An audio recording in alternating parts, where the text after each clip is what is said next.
¿Qué tan podrido tiene que estar un sistema para que extorsionar a una panadería sea negocio? ¿Qué clase de red criminal decide apretar a tienditas, talleres y taquerías, como si fueran bancos?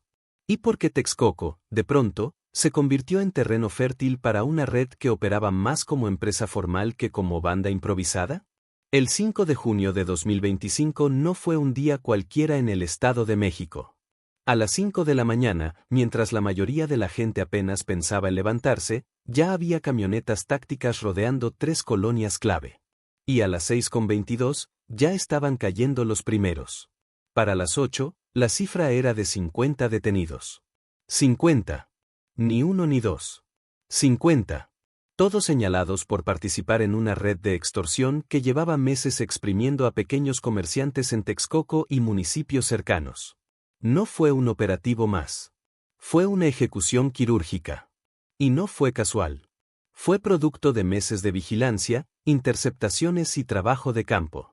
Detrás del despliegue estaba Omar García Harfuch. Y delante, una red perfectamente estructurada, con jerarquía, roles y tarifas fijas. Le cobraban al panadero por vender pan. Al herrero por soldar puertas. Al mecánico por ajustar frenos. Y si alguno se negaba, el mensaje llegaba rápido: quemas, amenazas, desapariciones. El menú completo de terror cotidiano. A esta red no le interesaban los grandes negocios. Iban por los vulnerables. Por quienes no tienen cómo defenderse ni a quién acudir. Operaban con motos, con listas impresas, con cobradores de rutina que pasaban como si fueran parte de un servicio municipal. Casi todos los pagos eran en efectivo. Casi todos los locales sabían que era pagar o cerrar. La cabeza visible era Miguel el Tigre López. Un viejo conocido en los archivos de la Fiscalía.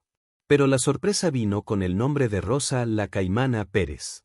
Una figura que muchos creían retirada, pero que en realidad coordinaba desde la sombra los cobros y castigos con una precisión que ya quisieran muchas empresas de logística. Porque esta red no solo era criminal. Estaba blindada por estructuras políticas, protegida por mandos locales, e incrustada en una dinámica de impunidad que le permitió operar a plena luz del día sin que nadie, hiciera nada por meses. Hasta que alguien decidió mirar más de cerca. Hasta que una tiendita que se negó a pagar provocó el efecto dominó. Hasta que Harfuch bajó del escritorio y subió al terreno. ¿Qué encontraron? ¿Cómo se organizaban? ¿Quién los protegía? Y lo más inquietante, ¿cuántas redes iguales están activas en otros municipios, y simplemente no las han tocado? Porque esta vez, sí, cayeron 50. Pero el miedo ya estaba sembrado mucho antes. Y lo más difícil no fue atraparlos, fue romper el silencio. Texcoco, para quien no lo sabe o solo lo asocia con el proyecto cancelado del aeropuerto, no es un pueblo dormido ni una zona de paso. Es un núcleo comercial, una especie de intersección entre lo rural y lo urbano donde los oficios tradicionales, los pequeños negocios y la economía informal conviven con plazas modernas, constructoras locales y bodegas de distribución. Justo por eso, fue el blanco perfecto para una red de extorsión que no buscaba atención nacional, sino ingresos constantes. El mecanismo era simple: 2 motos, 3 personas y una lista impresa. La primera moto llegaba en la mañana. El copiloto bajaba, saludaba como si conociera al dueño de la tiendita, y dejaba una hoja doblada, el aviso. Si ya habías pagado, no pasaba nada. Si no, al día siguiente llegaba la segunda moto, y ahí venía el recordatorio. Más directo. Más agresivo. A veces con amenazas, a veces con 2 hombres armados vigilando desde la esquina mientras el cobrador entraba por la puerta trasera. Los pagos iban desde los 200 hasta los 3,000 pesos semanales. Todo dependía del tamaño del negocio y del nivel de miedo que lograran sembrar. Panaderías, talleres, peluquerías, vulcanizadoras, taquerías, misceláneas, incluso papelerías escolares. Cualquier local era rentable si se cobraba religiosamente cada viernes. Y ellos lo hacían. No fallaban. Tenían rutas. Horarios. Incluso formularios de control de cobros que la policía encontró en una casa de seguridad en la colonia Las Américas. Los comerciantes ya ni siquiera discutían. Pagaban como si fuera parte del recibo de la luz o del predial. Algunos intentaban resistirse, sí, pero a la segunda amenaza, terminaban cediendo. Y si alguien rompía el patrón, si uno solo decidía denunciar, los siguientes días eran un infierno: cristales rotos, lonas incendiadas, negocios saqueados o pintados con mensajes tipo «esto te pasa por pasarte de listo». Todo en silencio. Todo sin que nadie lo viera. O peor aún, todo con la policía dando vueltas, sin detener a nadie. La red había logrado algo más peligroso que infundir miedo. Había instalado una lógica de resignación. Una aceptación tácita. Y eso no se logra en meses. Se logra con años de operar sin castigo, de moverse con protección, de tener en tu nómina no solo a los cobradores, sino a los que deberían de tenerlos. Porque no se puede hablar de una red de extorsión como esta sin hablar de los facilitadores. Los que dan el pitazo cuando alguien denuncia. Los que borran videos de cámaras de seguridad. Los que ajustan los reportes. Los que se hacen de la vista gorda porque ya reciben su parte. Esos, aunque no usen pasamontañas, también forman parte del sistema. En Texcoco, se había creado un ecosistema de extorsión que funcionaba como un reloj. Cada quien hacía su parte. Y cada parte garantizaba que los cobros siguieran fluyendo. Los líderes, por supuesto, no aparecían en ningún video. No manejaban motos. No recogían sobres. Coordinaban desde casas discretas, a veces desde cafés con wifi público, a veces desde despachos que se hacían pasar por consultorías administrativas. Miguel el Tigre López era uno de ellos. Tenía antecedentes por robo, pero llevaba años sin levantar polvo. Usaba a jóvenes reclutados de barrios vulnerables y les pagaba con porcentaje, un bono por zona limpia. Como si fueran vendedores a comisión. Ella no tenía antecedentes visibles. No estaba fichada. No tenía órdenes de aprehensión.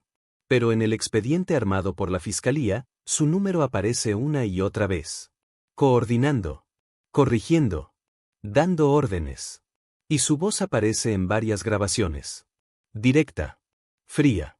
Instruyendo castigos, autorizando cobros extra, exigiendo cumplimiento semanal. Ese de la panadería se está haciendo el valiente. Aplícale la 21, pero sin ruido. Que entienda quién manda. Esa fue una de sus frases, captada por un micrófono oculto en una moto interceptada. La 21 era el código para un castigo sin balazos. Destruir propiedad, tirar mercancía, cortar luz o agua. Algo que no dejara muertos, pero sí dejara claro el mensaje. Y sí, funcionaba. Porque después de eso, nadie más se hacía el valiente. Por eso, cuando cayó la red, la sorpresa fue colectiva. Muchos pensaron que nunca iba a pasar. Que el sistema estaba hecho para que esas estructuras siguieran funcionando. Pero el 5 de junio fue distinto. Porque alguien decidió intervenir. Y no solo intervenir, sino ir hasta el fondo. Hay operativos que salen bien. Y hay operativos que mandan un mensaje. El de Texcoco fue lo segundo. Porque más allá de las 50 personas detenidas, de las motos aseguradas, de los sobres con efectivo incautados, lo que se impuso ese día fue una advertencia silenciosa: el modelo de extorsión no va a ser tolerado como antes. Y si hubo un nombre que detonó esa alerta, fue el de Omar García Harfuch. Su llegada al Estado de México no fue solo por protocolo. Desde hace meses, su influencia operativa se había expandido hacia zonas metropolitanas donde las policías locales simplemente ya no tienen el músculo, ni la confianza, ni el respaldo para romper redes criminales con componentes políticos. Y Texcoco era uno de esos puntos rojos que nadie quería tocar. Hasta que llegó alguien que no preguntó si podía, y lo hizo. No hubo filtraciones previas. No hubo fotos anunciadas. El operativo fue armado con el mismo nivel de discreción que suele reservarse para cárteles con armamento militar. Pero esta vez, el objetivo era otro: una red silenciosa, de cobros pequeños, con estructuras invisibles y aliados con credenciales de gobierno. Por eso, el enfoque no fue solo táctico. Fue quirúrgico. Todo comenzó con un patrón, una papelería que denunció 5 cobros en un solo mes, con distintos emisarios, distintos montos y una constante en común: el nombre María como clave de contacto. A partir de esa pista, se armó un mapa. No solo de víctimas, sino de rutas. De horarios. De motocicletas. De puntos de control. Se cruzaron cámaras urbanas con testimonios voluntarios. Se detectaron coincidencias en placas. Y se identificaron puntos de resguardo, casas pequeñas en calles sin salida donde se almacenaban sobres, listas impresas, libretas con nombres y teléfonos con más poder que cualquier pistola. El Pollux 6, sistema de inteligencia urbana desarrollado durante la administración de Arfuch en la CDMX, fue activado en su versión regional para este caso. No por protocolo, sino porque el patrón era idéntico al de otras células detectadas en Tláhuac, Iztapalapa y Nezahualcóyotl. Mismo esquema, motos, cobros, registros manuales, amenazas sin balas pero con resultados efectivos. La diferencia es que en Texcoco, los líderes eran más discretos, más pacientes, más silenciosos. Y por eso, más peligrosos. La ejecución del operativo fue impecable. Equipos divididos por sectores. Entrada simultánea a 3 domicilios clave. Cierre de avenidas principales. Desactivación de puntos de fuga. Todo en menos de 30 minutos. Y cuando los detenidos empezaron a caer, fue como tumbar la fachada de un edificio cuidadosamente pintado. Lo que parecía un negocio aislado, reveló conexiones directas con estructuras que llevaban tiempo consolidándose. Uno de los primeros detenidos, un hombre apodado El Junior, llevaba un registro detallado de clientes. Nombres, montos, frecuencia de pago, color de la fachada, y nota de comportamiento, paga sin problema, pregunta mucho, a punto de ceder. Como si fueran cuentas por cobrar. Como si esto fuera una empresa de cobranza tercerizada. Y lo más alarmante, ese cuaderno incluía referencias cruzadas con empleados municipales. En algunos casos, con nombres y apellidos. En otros, solo con iniciales y dependencias. Como si alguien desde adentro facilitara los datos para que los cobradores supieran dónde apretar más. Pero Arfuch no solo fue a capturar. Fue a remover piezas. A dejar claro que el territorio no iba a ser entregado a la lógica del paga y no preguntes. Que la extorsión ya no iba a ser parte del paisaje. Que los cobros normales iban a dejar de serlo. Y que la frase favorita de los comerciantes, mejor págales, no te metas en líos, debía ser reemplazada por otra, denuncia, porque ahora sí están cayendo. Durante la conferencia de prensa, Arfuch fue claro, breve y quirúrgico. No usó metáforas ni dio rodeos. Dijo que había pruebas, que la estructura estaba identificada, y que la fiscalía ya trabajaba en los vínculos con autoridades locales. Sin gritos. Sin fanfarria. Solo hechos. Porque la narrativa no se construye con discursos, sino con cuerpos en el piso, esposados. Y en esa imagen, la de los 50 alineados, cabizbajos, esperando turno para ser trasladados, quedó sintetizado lo que Arfuch quería mostrar, que el Estado todavía puede imponer orden. Que el miedo puede cambiar de lado.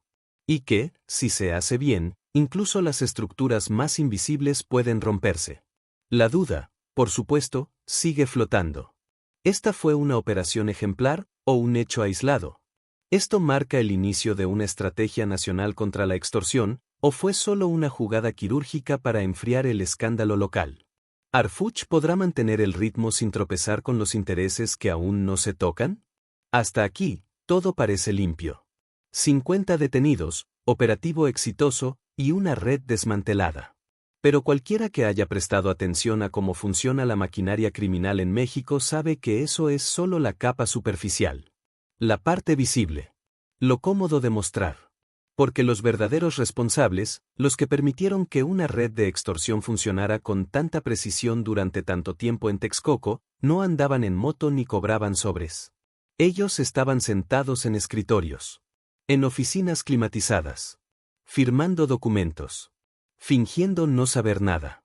Esos son los nombres que nadie quiere decir. En los documentos asegurados durante el operativo, la Fiscalía encontró indicios preocupantes. Referencias directas a mandos medios de seguridad pública local. A regidores. A empleados de tesorería municipal. Y en al menos 3 agendas electrónicas incautadas, figuraban reuniones recurrentes con funcionarios cuya única función debería haber sido proteger, no encubrir. No se trata de rumores ni suposiciones. Se trata de datos. Fechas. Lugares. Fotografías. Grabaciones. Algunas tan comprometedoras que no fueron reveladas ni en la conferencia de prensa ni en los comunicados oficiales. Porque si se hiciera público todo lo que esos teléfonos contienen, el golpe no sería solo contra una red criminal. Sería contra toda una administración. Por ejemplo, uno de los teléfonos de Rosa la Caimana Pérez tenía conversaciones con un contacto guardado como Contador R. En esas charlas, se hablaba de limpiar el padrón, revisar las altas nuevas y evitar a los inspectores del INVEA. Todo en tono natural, sin códigos. Como si estuvieran ajustando cuentas de una empresa. Pero no era una empresa. Era una red que manejaba extorsión sistemática y que, según se ha confirmado, incluso recibía alertas sobre denuncias hechas al buzón ciudadano del municipio. ¿Quién filtraba esa información? ¿Quién les avisaba de las visitas programadas por Protección Civil para que replegaran a sus cobradores ese día? ¿Y quién se beneficiaba políticamente del control territorial que esta red aseguraba? Hay un nombre que ha comenzado a circular en voz baja, el de un exdirector de Seguridad Pública de Texcoco, actualmente en campaña como precandidato a diputado local. Según fuentes de inteligencia, su hermano trabajaba en la oficina de catastro, y su primo aparece como socio en uno de los negocios utilizados por el Tigre López para lavar dinero. Y aún así, no hay orden de aprehensión contra él. Ni siquiera una declaración pública. Solo silencio. Lo mismo pasa con 3 regidores que aparecen en las bitácoras de movimiento de vehículos usados en la red. Uno de ellos incluso tiene registrados viajes recurrentes con placas duplicadas. Y aunque ya fue citado por la Fiscalía, hasta el momento no ha pisado un juzgado. Porque aquí no se trata solo de culpabilidad jurídica, sino de conveniencia política. Y esa es la parte más incómoda de este caso. El silencio no es neutro. Es complicidad. Y la complicidad no siempre tiene cara de criminal. A veces usa corbata. A veces sonríe en eventos públicos. A veces da discursos sobre recuperar la paz. Y ahora que los operativos ya se hicieron, que las cámaras ya grabaron, que los titulares ya circularon, ¿quién se atreverá a decir los nombres que realmente sostuvieron esta estructura? ¿La Fiscalía? ¿El gobierno estatal? ¿O alguien más tendrá que caer primero para que se entienda que el miedo en Texcoco no solo venía de las motos, sino del poder? Cuando una red de extorsión cae, lo primero que se escucha es alivio. Las patrullas regresan a las calles, los funcionarios prometen reforzar la seguridad y los medios hablan de retomar el orden. Pero lo que no se dice es que el miedo, ese miedo que se instaló durante meses, no se va con un operativo. No desaparece cuando los culpables se entregan. No se borra con un boletín de prensa. Texcoco no solo sufrió una extorsión organizada. Sufrió una humillación colectiva. Y reconstruir una ciudad tras un ciclo así no es una cuestión de logística. Es una cuestión emocional, psicológica, cultural. Hay comerciantes que, aunque ya no les cobren, siguen mirando hacia la esquina antes de abrir. Hay panaderos que apagaron las cámaras de vigilancia porque ya no soportan ver el video donde un tipo les rompía los vidrios cada viernes si no pagaban. Hay niños que dejaron de ir a las tienditas por miedo a que los malos estén afuera. Y eso no se arregla con presencia policíaca. En los días posteriores al operativo, se instalaron retenes móviles, módulos de denuncia rápida, unidades itinerantes de atención ciudadana. Pero nadie entraba. Nadie denunciaba. Nadie confiaba. Porque cuando alguien vive demasiado tiempo en silencio obligado, el ruido del cambio no siempre se siente como libertad. A veces se percibe como amenaza. Eso fue lo que ocurrió en los barrios más golpeados. Las zonas donde el Tigre tenía operadores activos no celebraron la caída. La vieron con recelo. Como si fuera un movimiento temporal. Una limpieza superficial antes del regreso. Porque aquí todos han visto cómo los grupos caen y vuelven. Con otros nombres. Con otras caras. Pero con las mismas prácticas.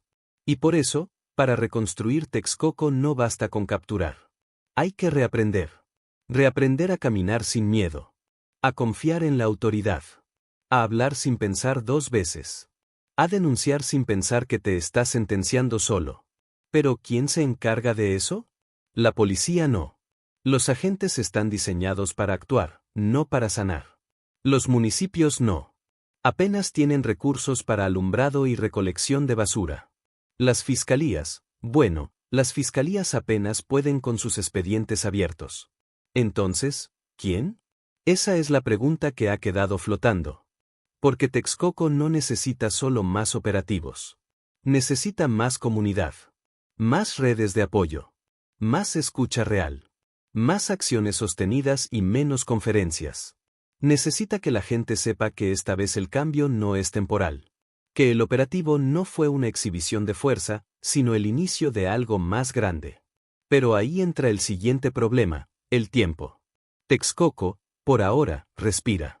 Pero reconstruir no es respirar. Es volver a levantar lo que el miedo derrumbó. Es darle sentido a la palabra justicia. Es demostrar que el operativo no fue solo para la foto, sino para cambiar la historia.